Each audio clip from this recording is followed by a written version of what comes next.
And our special host is Sabrina Lamb, Executive Director and founder of worldofmoney.org. Good afternoon. Good afternoon, and thank you. Thank you. And we're obviously, this is the African safari section of the thing. I didn't get the memo about what to wear, so I'm just... Why did you start worldofmoney.org? 2005, I was sitting in an financial education workshops, a series of those in New Jersey, and it was about 500 people in attendance, all adults. There were a few parents there with their children with them, and sometimes the most brilliant ideas come to you in life through a whisper. And the whisper said, and I'll never forget it, and no, I don't always talk to whispers, but this time it said, what life would be different for children who look like you if they received the same information that child over there was receiving.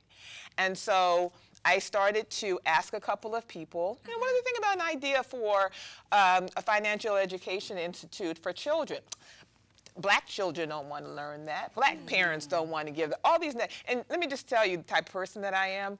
When I'm asking you your opinion, I've already decided I'm doing it. I'm just talking to you. Right. Right. I'm already going to do it. So I really don't care what you think, really. No, that's right. So I started to do research, and because I wanted the institute to be accessible. I wanted it to be intensive. I wanted during the other parts of the year the children focus on their academics. And so in the summer of 2006, the first institute was launched. And this is our 5th year. We just graduated a class of 85 wonderful young people. Wow. Our young people are perfect. I want to ask Period. you this. What's the biggest mistake that teenagers make with their money? It's mindset in terms of entitlement, and I would say that goes for adults. You know, they feel that they don't. First of all, they don't have an they want to use the money, but they only want to use it in terms of a consumer and get rid of all the toxic attitudes you have with regard to it, so that you can change not only your life, your family's life, generations' life. And until we do that, that $1.5 trillion that was spent in the Black community in 2008 on things that had zero value will continue to occur. You know, it's funny you say that because they talk about that saying that white people invest in money and black people invest in rims. No, it's true. Exactly. You know, it's funny you talk about parents. And because I think it really goes back to the parents and their involvement, and I commend what you're doing. I think it's wonderful. Thank you. Well, how do you talk, because I know you do parenting workshops as well. How do you talk to parents about differentiating between a child's wants and a child's needs in relation to what they want and being financially responsible? Because I know parents, and a lot of parents in our community, feel that whatever I can give my child, you know, I'm going to do that for them, regardless of how financially it puts me in the hole. Well, we just had a parents workshop, and we have them once a year because our focus is for our young people. But the first thing that, you know, I tell parents is, or I ask parents, is to review, take an inventory of your own family culture, what you believe, like the idea that you just presented in terms of, you know, I need to give my child everything because I had nothing. I think, you know, that parents need to provide children the tools to stand on their own, you know, long, you know, years, you know, going forward. And if a child only relies on outside entities, they're not being taught how to stand on their own. Some parents come to the discussion of money with a great deal of shame. They need not be shameful about that. Again, you could hit the reset button on your life and say, I'm going to empower myself and my child and my family, and we're going to learn this together. And on that note, we have the reset button. The video's about to roll.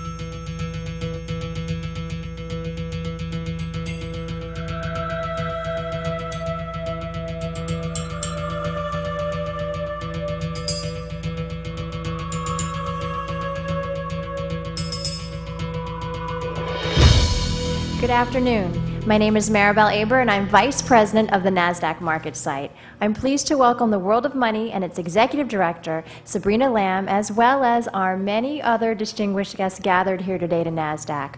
We're delighted to have you all here to officially ring the NASDAQ closing bell. Please join me in welcoming the World of Money's Executive Director, Sabrina Lamb.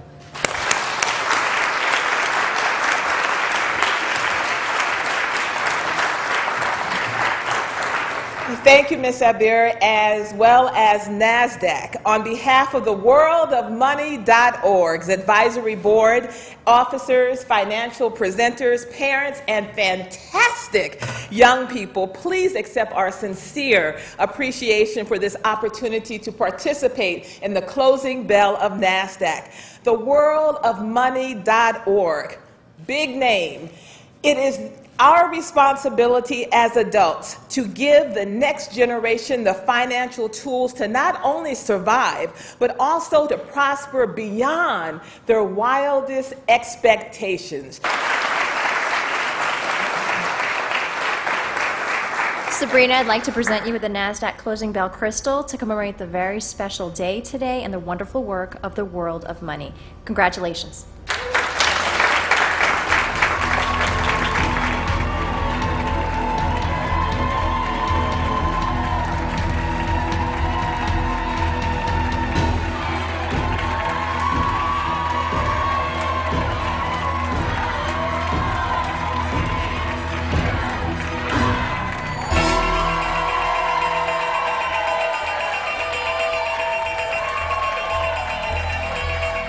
They're applying for an internship, you know, well, I opened or closed the bell at NASDAQ. Right. Well, they set themselves apart from someone that just comes in and says, well, I'm just hanging, I'm just chilling. Right. And what are some of the techniques and skills that you teach your children in regards to self-esteem? Because self-esteem also plays a big role with spending. You know, you have one child in a classroom, very studious, focused, but they may have on Payless. And then their counterpart may have on, I don't know, Prada boots or what have you. What are some of the things that you teach them so that they don't feel less than and that the academics and investment far outweighs the actual look? Well, the equation is do well academically, plus financial education, plus philanthropy. You must do all three to handle money properly. You must give. It's not just about hoarding. That's right. It's about giving. And the other thing at the orientation, you know, when the parents and the children come and so forth, and they meet me, and they may hear from someone from the parents advisory board and so forth. You know, they'll say what their favorite sneaker, their sneakers. I said, well, do you know that that sneaker was produced? How much did that you pay for that sneaker? $175. Well, you got played out your money. That's right. It costs like $20 a make. No child wants to hear they got played out their money. The mosque being built in ground zero. I feel that if there's a church around the corner, you know, you have Catholic churches, Pentecostal churches, you probably have a couple atheists around the corner, what have you. I think that everybody's religion should be respected and viewed separate and apart. Not only are you a mother of 350 children, okay, you're a radio and TV personality, you are an author, and your book, A Kettle of Vultures, left beak marks on my forehead. It's a satirical novel, and it comes out in October from Simon & Schuster. And it's about the protagonist is Iris Chapman, who's surrounded by vulturous people. Right. Number one, her grandmother, Miss Chickie, you know, who would really question what y'all doing with y'all hair. Yeah. Okay.